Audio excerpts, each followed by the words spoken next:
Peru, in a few words, is a country that I think its time has arrived.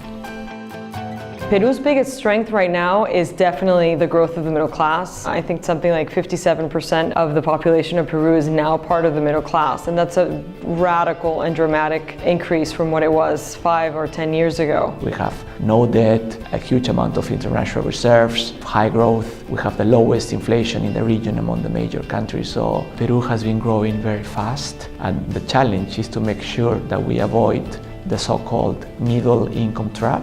People does know and understands that in order to grow, it's not the government on itself that's going to do it, but it's more an alliance between government and private sector. So you see that there is a very pro-business mindset here in Peru. It's an amazing moment of opportunities, and we need to build in our people the trust that this is possible. We have a very young population that will carry us for the next decade or two. That population, as opposed to other countries, wants to educate itself. I think if they really follow the models of South Korea or perhaps Singapore, where they really believed in making high quality education available for everybody, starting with little kids, that's the only guarantee that they can have that the middle class is here to stay and that it will be a responsible middle class. Some people think that we are the best and we don't need anybody else because we are very proud of what we are, of our ingredients.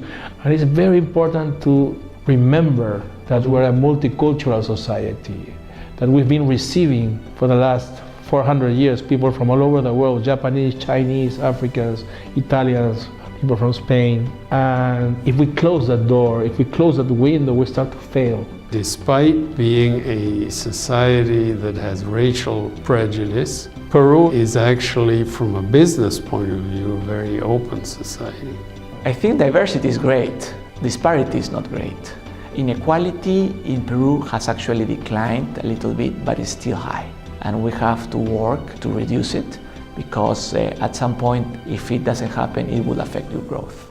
Corruption is everywhere. Where money is, corruption is as well. Question is society going to tolerate corruption all the time? I don't think so. Because no country progresses if it doesn't change.